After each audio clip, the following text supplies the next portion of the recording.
근본 일본의 경제 보복 문제는 문재인 정권의 외교적 무능, 제1외교의 실종이 근본적인 원인이라고 생각합니다. 법원이 한일 청구권 협정과는 다르게 일본 기업에 대한 개인 청구권을 인정하였는데 문재인 정권은 이런 상황에서 법원의 강제징용 대상 판결에 일본의 보복성 조치 있을 경우 가만히 있을 수 없다며 강경된 입장을 밝힌 것이 화근이 됐습니다. 더욱이 한일 간의 외교 갈등을 풀기 위해 정권 나름대로의 철학을 고심했던 박근혜 정부와 법원을 사법농단이라는 죄로 양승태 대법관을 비롯한 많은 법조인을 수사해 숙청하였습니다.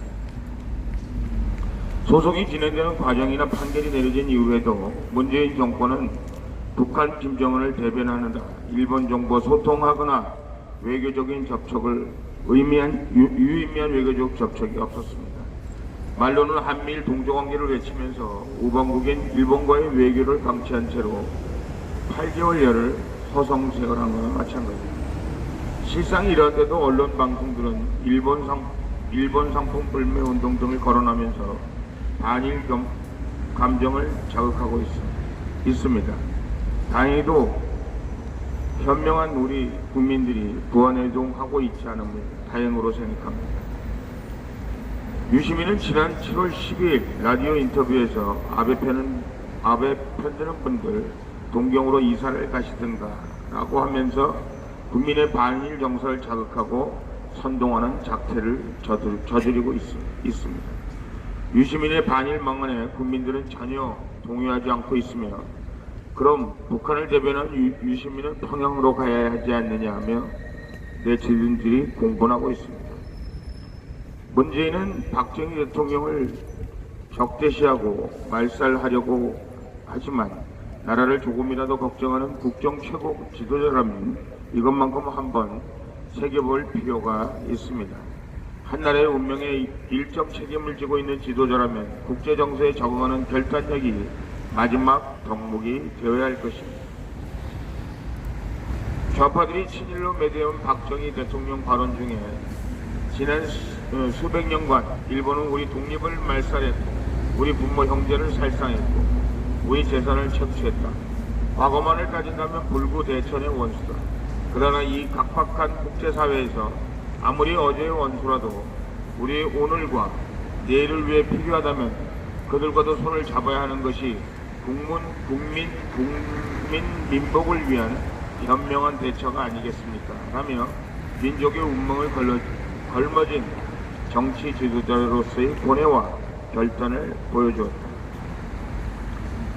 오죽하면 박지원 전 DJ 비서실장은 문재인 대통령은 야당 복원이 있는데 참모 복원 없다면서 DJ라면 다른 정치적 결단을 내렸을 것이고 DJ가 말한 오로지 양국의 미래만 보고 나아가자는 말을 타산지적 삼아야 된다는 이야기를 할 정도입니다.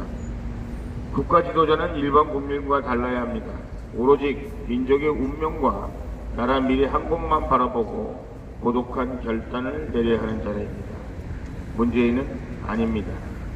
국무총리도 외교장관도 이렇게 중차대한 시기에 외교에 오르는 무책임한 행동을 보여주고 있습니다. 도대체 국무총리와 외교부 장관은 이 중요한 시기에 외부에 나가서 도대체 무엇을 하고 있는지 국민들은 납득할 수가 없습니다. 기업과 국민을 최전선에서 싸우게 해놓고 정부는 한가하게 해외로 나가는 문재인 정권은 더 이상 국가와 국민의 안위를 걱정하지 않는 무책임하고 무능한 정권입니다.